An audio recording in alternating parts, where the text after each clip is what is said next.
Hello and welcome to Manila Up TV, Season 2, baby! My name is Mark Anthony Nicholas and it's my pleasure for me to be your main host for this season. So, ride.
I'm with Chef Katie Chin. She's a very talented chef. She was the chef at the White House when President Obama was there.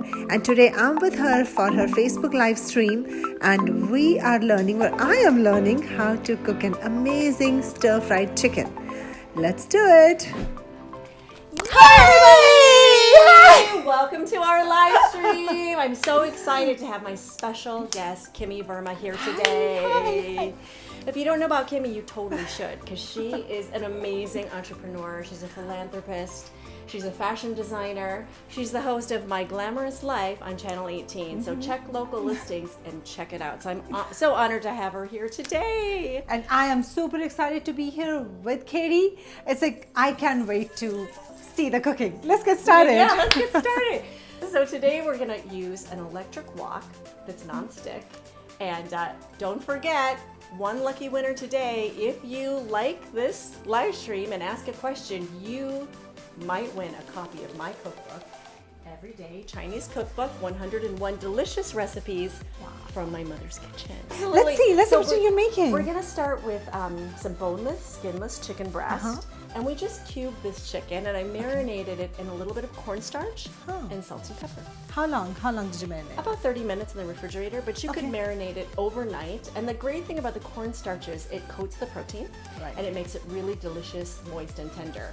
Then we also have some asparagus. Along with some baby bella mushrooms, which are antioxidant and anti-aging, which of course we all love. Of course. Of course. And then we have a little bit of garlic. We have some chicken broth, some fresh minced ginger. Just a few simple ingredients to make this dish super healthy. We're just going to use a little bit of oil. Okay. So our chicken was marinated already. So I'm going to turn up the heat to about 350 degrees. Now the key to stir frying is a nice hot pan because everything sears, it cooks really quickly, and it's very tender and delicious. So to this, will you add just a bit of oil to my pan? Sure. So when you're making stir fries, I like to use a neutral oil, something like a vegetable oil or a canola oil. You could even use coconut oil. That's perfect. A lot. So But you want to nice and can we use olive oil too? You know, I don't really like to use olive oil with Asian cooking because the nuttiness of the olive oil Exactly. sort of interferes with, you know, the Asian flavors. But in a pinch, it's fine. And next, we're going to add some garlic. Okay. So that's just. Am I adding? Yes, please. Okay. I'll saute if you want to add. Great. And then maybe about half of this ginger. Okay. I can help you. Here we go. Okay. And ginger actually cleans your system from inside. Like for Indian food, we'll use a lot of ginger. Oh yeah. I'm sorry. I'm just gonna grab Go that ahead, for go ahead, you. go ahead. Sorry, it's a little. There you go. It's really good for your tummy, right? Yes. And then we're gonna add our chicken. Okay. I'm gonna do this. Wow.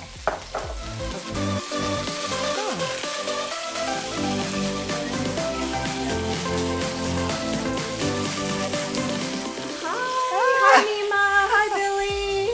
I wish you guys were here right now to sample some of this delicious chicken. It's already stir-fry. smelling very good. It's already smelling really good. Have you give it a try? So just kind of go under and toss and flip the meat so it cooks evenly. Doesn't that smell good?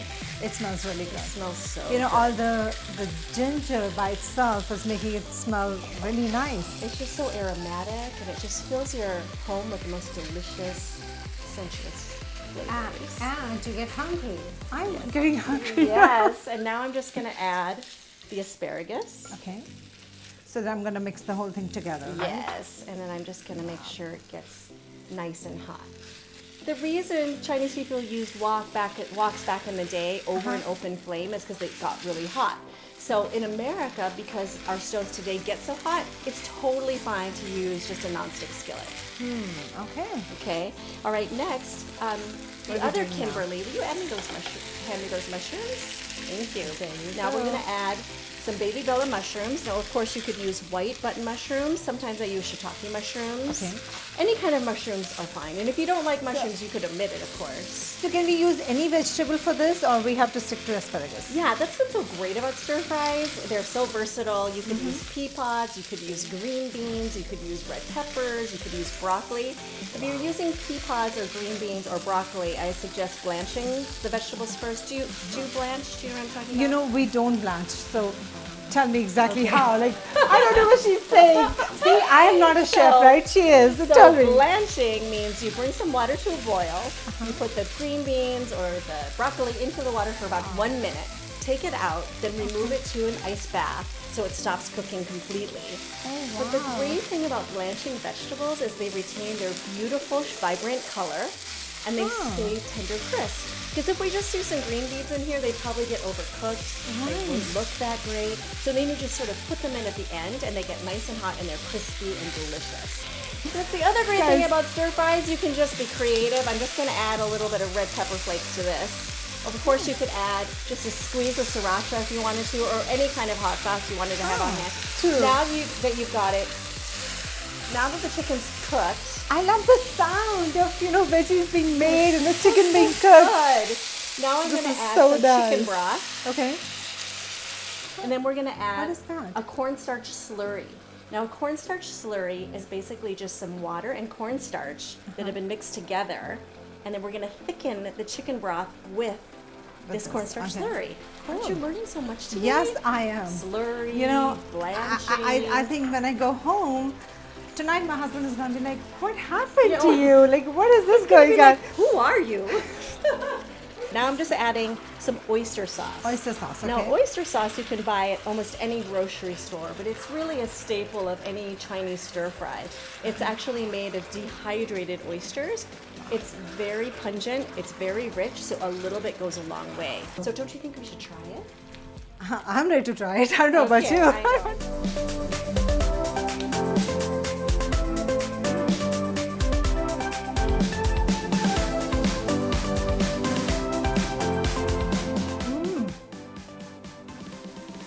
Wow. Wasn't that so easy? Everybody, please check out Kimmy's show, My Glamorous Life, on Channel 18. Check out her fashion line. It's called, it's a beautiful fashion line named after her mom. Sorry. And my mouth is full of food. I'm not going to sacrifice this. It's called shalkdresses.com. Excellent. It's so good. Beautiful. Well, I can't wait to cook again with you. Until then, happy cooking. I hope you enjoy the recipe. And please check out Kimmy's show, her fashion line, and all the wonderful things she's doing to improve the world. Okay, bye. Bye. Happy cooking. Bye. Happy Bye. cooking. Bye. Bye.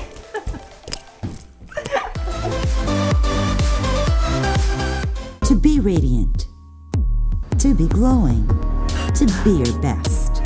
Turn back the hands of time. Beauty starts with you, starts now. Image Spa MD.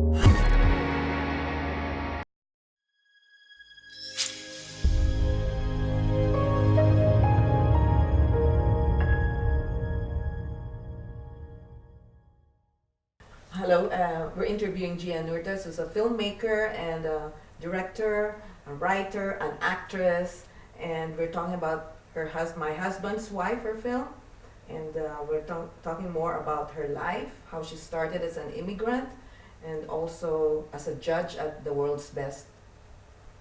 And so, hello. Yeah, hi. Gia. Thank nice you to for a see lovely you. introduction. Yes, of course, and we are always impressed by your passion for filmmaking and doing it on your own. So tell me about the movie first and how you started. Well, this film is, of course, that was a passion project. That was a project that had taken a lot of my heart, my hard work, and dedication.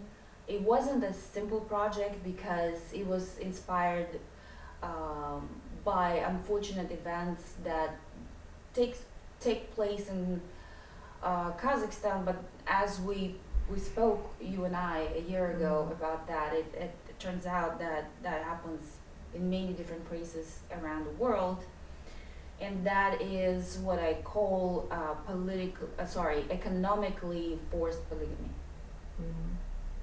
where it isn't religious background that pushes people into those type of relationships. It isn't ideology or anything like that, but it is strictly economical foundation for this strange phenomenon. It's basically a way for people to survive.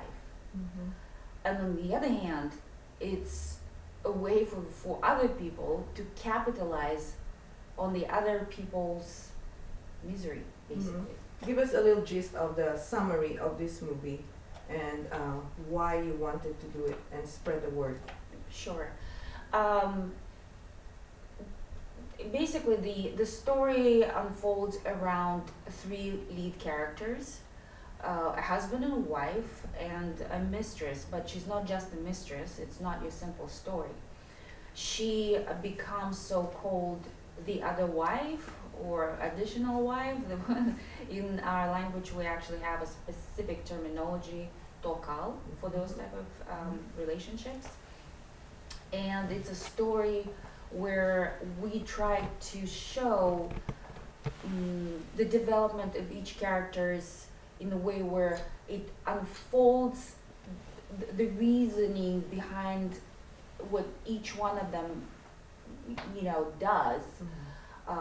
For example, the husband who at the beginning naively thinks that he's in love with his mistress, and then takes her in the role as additional wife, and the society in which the actual legal wife is forced to actually sustain a relationship with her husband, knowing that he's got another family, literally. So she's pushed by the societal rules, by her own family, to stay in that kind of strange relationship. And then there's the young girl who also at the beginning of the movie completely convinced that she loves this man.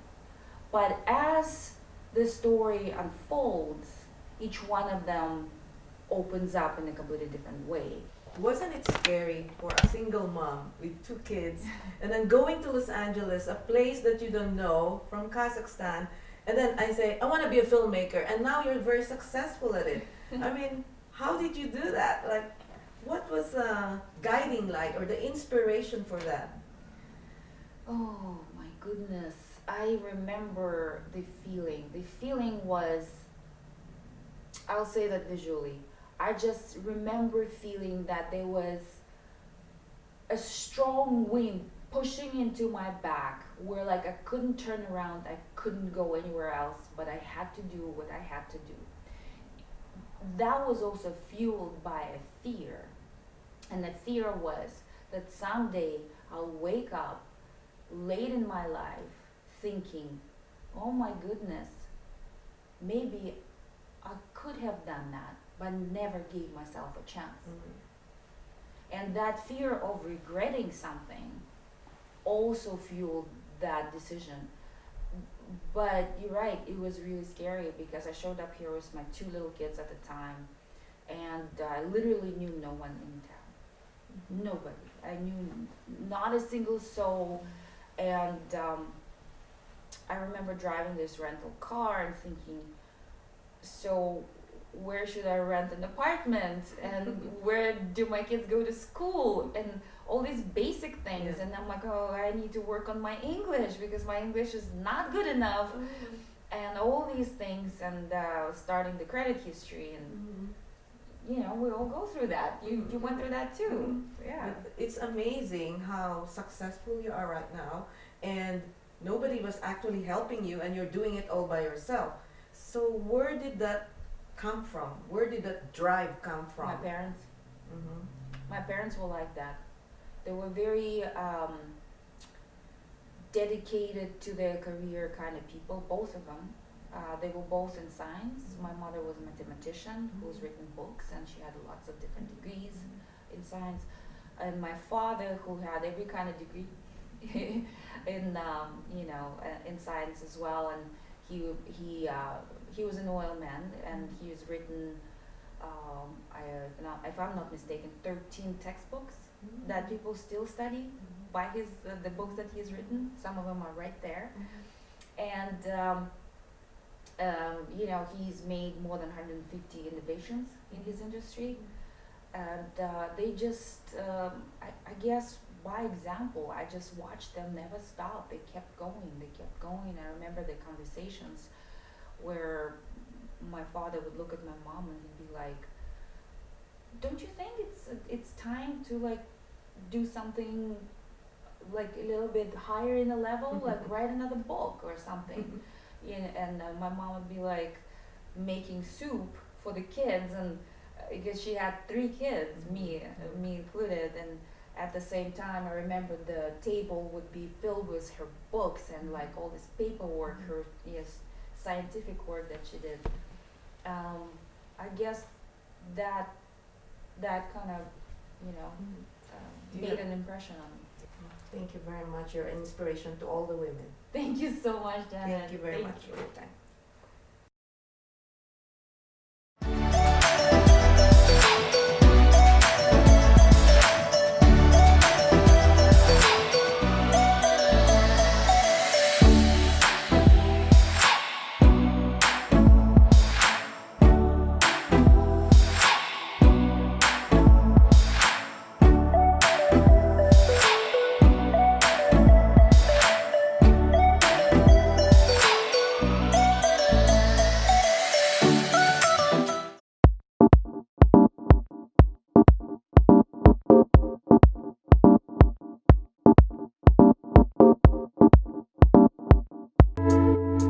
Global Sourcing Trade Show Arena for fashion designers and buyers in business for fashion, the smarter choice for fashion sourcing pros.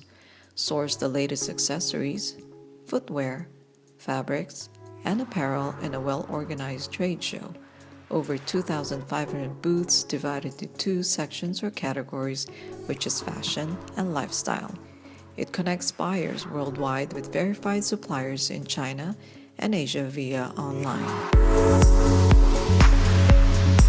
And we are here at the Asian Expo, which is here in Hong Kong, and we have a beautiful guest today by the name of Leticia Galupo, and her bag is named Oxy Bag. That is actually her business, and we are going to talk more about it. Hi, Leticia. Hello, hi.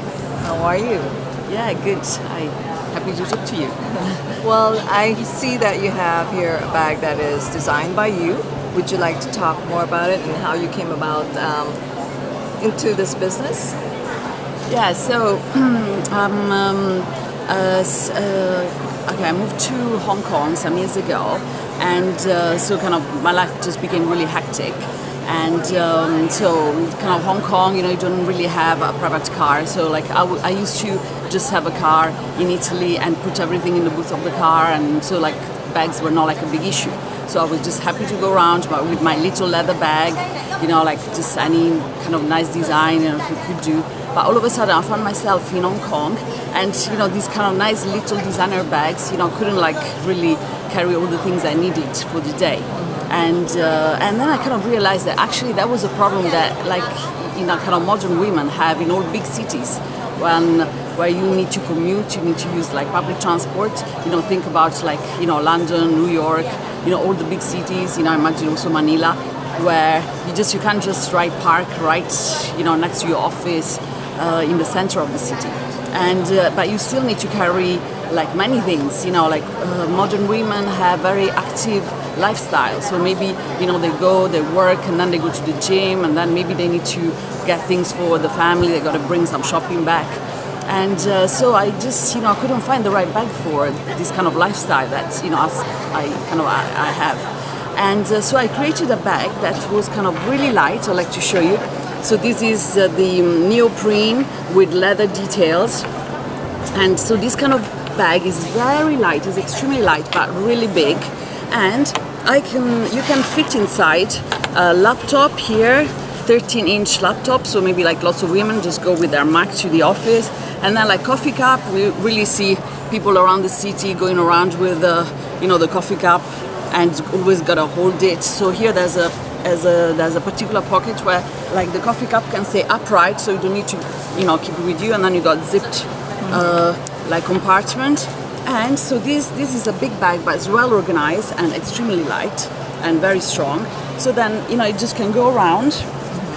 And so you bring all your things. Maybe you've got like all your gym things, or maybe on the way back you just get some milk, you know, to bring back home, or some fruit. And this is, you know, just all of that can fit in one bag. And then when it gets heavy, the beauty of it is that I created this design, which is patented in more than 32 countries. So you just cross here without fiddly clips, and then you have backpack. Nice. So, and like this you can carry all these heavy things and your hands are free. We have another guest here on our show, and she is the epitome of today's women, and of course an image of women empowerment. The president of OCFW, Orange County Fashion Week, none other than Catherine Marino. Thank you Hi. so much, Grace. So glad to have you in Hong Kong with us. Of course, we wouldn't forget to make special mention. Of course, if it wasn't because of you, we wouldn't be here. Oh, This is such a great venture with OCFW, and we're having a lot of fun, and would like to thank you. Well, a lot of people don't really know much about OCFW. They always hear about, you know, other fashion weeks, and would you like to enlighten some viewers out there? Yeah, you know, I think OC Fashion Week is a metropolitan piece of the Los Angeles pie, so sometimes they would get as confused with the LA market.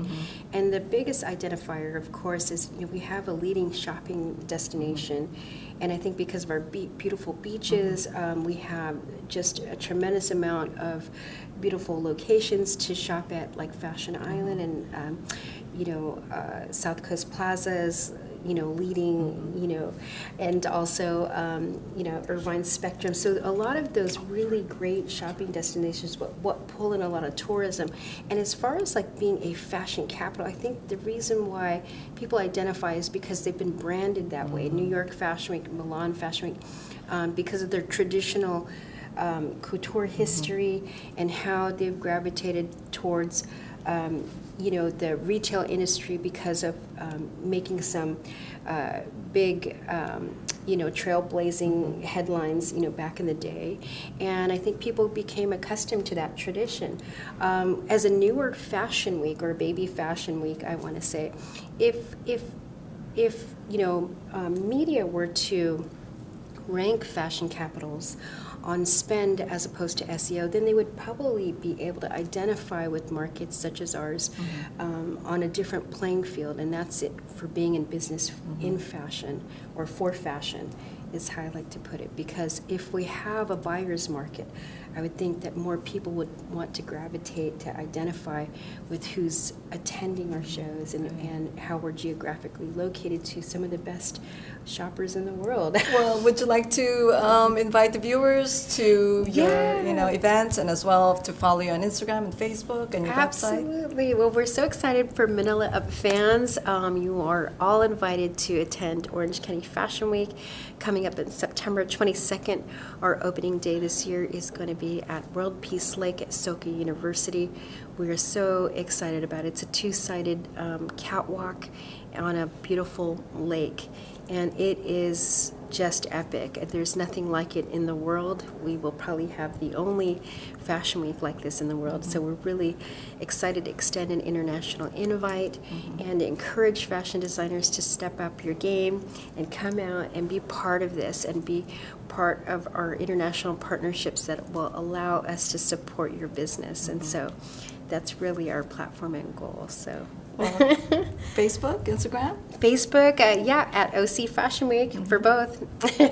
Well, thank you so much, Kathy. It's been a Thanks great so much, pleasure. Grace. Thank you for having us with you in this journey.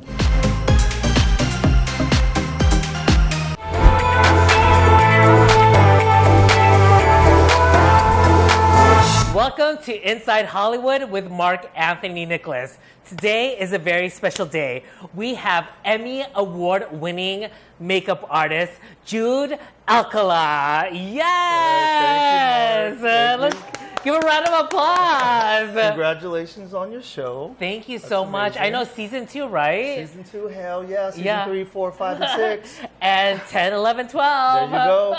And being minorities in Hollywood, me being like Asian and you being Hispanic, and I know it was like really hard for us to break into the entertainment industry. Yeah. So like, tell us about your like coming from like started from the bottom. Now we're here. Well, I've always had these odd jobs growing up, and then when I was at this job, I was working on the docks doing pickups and deliveries for tugboats, which was like, yeah, I'm a makeup artist now, but yeah, I was working on the tugboats.